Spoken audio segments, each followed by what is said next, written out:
जय हिंद प्यारे साथियों, बहुत बहुत स्वागत करता हूं आप लोगों को अपने चैनल वैकेंसी पॉइंट पर। दोस्तों एक बार फिर हाजिर हो चुका हूं आप लोगों के सामने बहुत इंपॉर्टेंट खबर लेकर। दोस्तों इसमें मैं बात करूंगा यूपी पुलिस भर्ती के एग्ज़ाम जो कि रेडियो ऑपरेटर विभाग में वैकेंसियां निकाली गई थी रेडियो संवर्ग के लिए, जिसमें 3 तरह की पोस्ट थी, हेड ऑपरेटर, असिस्टेंट ऑपरेटर और वर्कशॉप के लिए। तो आपको मैं बता दूँ कि इसकी पोस्ट के लिए जब फॉर्म निकले थे उसके बाद से अभ्यर्थी कयास में थे कि 1-2 महीने के अंदर एग्ज़ाम शुरू हो जाएंगे, लेकिन अभी तक कोई भी एग्ज़ाम नहीं हुआ। लेकिन फिर भी एक बात मैं आपको बता दूं कि जो अभ्यर्थियों की ये मनसा मैंने मतलब कि जो कुछ बातचीत से ये निष्कर्ष निकला है, तो मैं आपको बता दूं कि ऐसे कदम उठाने से पहले मैं आपको कुछ चीज़ें बताना चाहता हूं, क्योंकि ये चीज़ें पॉसिबल थी वीडियो के माध्यम से ही, जो कि बहुत सारे अभ्यर्थियों तक पहुंचाया जा सकता है। तो आप लोगों से भी एक रिक्वेस्ट है कि जो भी कैंडिडेट या जो भी अभ्यर्थी रेडियो ऑपरेटर वाले जितने भी अभ्यर्थियों जुड़े हुए हैं उन सब तक ये बात पहुंचा दें, और समय से पहले कोई भी चीज़ के लिए कदम उठाना सही नहीं होता। तो इसलिए ये पहले समझें कि आखिर पूरा मामला क्या है।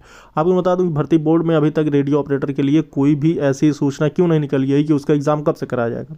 सबसे बड़ी बात दोस्तों ये है कि यूपी पुलिस में सब इंस्पेक्टर के पदों पर 9,500 और उसके बाद ASI वाली पोस्ट अलग, 2 एग्ज़ाम जो कि बहुत बड़े पैमाने पर इस बार कराए गए थे। तो उनकी प्रक्रिया जिस तरह से चल रही थी उसमें बीच में भर्ती बोर्ड के लिए कोई और काम को उठा देना, ये वैसा ही साबित होता जैसे कि मतलब कि ये चीज़ पॉसिबल उनको नहीं लगी और ना ही ये चीज़ पॉसिबल था। तो इसलिए इतने बड़े जो इतना बड़ा काम चल रहा था, जो कि UPSI भर्ती का मामला चल रहा था, तो उसके बीच में अगर ये यूपी पुलिस का कोई भी चीज़ें इसलिए पेंडिंग रह गई। आपके लिए सबसे बड़ा एग्जांपल तो ये है कि इतनी जो कांस्टेबल की भर्ती थी वो अभी तक इसलिए नहीं आई है क्योंकि कांस्टेबल की भर्ती में भी अब देख रहे होंगे आप कितने ज़्यादा ही पद को बढ़ा दिए गए हैं।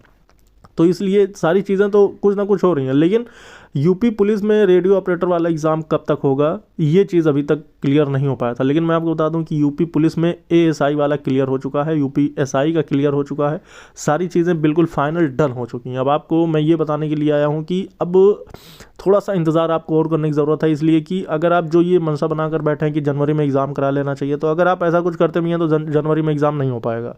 तो इसलिए आपको मैं बता दूं कि अभी आप देख रहे होंगे यूपी पुलिस में ASI वाली पोस्ट जो थी, जो कि लिपिक संवर्ग वाली भर्ती थी, उनका फाइनल रिजल्ट जारी हो चुका है। UPSI में भी पूरा हर चीज़ क्लियर हो चुका है। अब बारी है यूपी पुलिस भर्ती की और यूपी पुलिस रेडियो ऑपरेटर वालों के एग्ज़ाम की।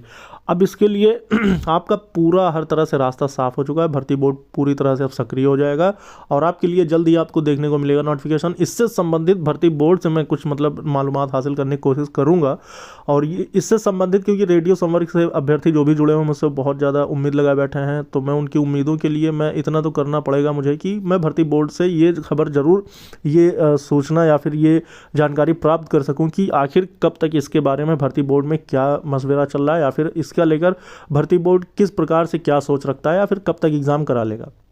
अब इसके बाद दूसरा मुद्दा ये होता है कि जो भी अभ्यर्थी अपनी तैयारी छोड़ चुके हैं, तो अपनी तैयारी छोड़ने की ज़रूरत नहीं है दोस्तों। आपका एग्ज़ाम जनवरी में तो नहीं, लेकिन फरवरी में ज़रूर शुरू हो सकता है। अगर जनवरी में भी इन्होंने नोटिफाई कर दिया तो आपका फरवरी से एग्ज़ाम शुरू हो जाएगा। ये आप मान ही चलिएगा, 100% मैं सटीक बात बता रहा हूँ।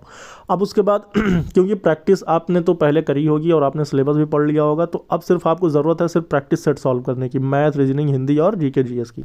तो इसके लिए मैं डेली अपलोड कर रहा हूँ। सुबह 9 बजे मैथ लेकर आता हूँ, 11 बजे हिंदी अपलोड कर रहा हूँ, और शाम को देखो किसी टाइम में GK GS भी अपलोड करूँगा।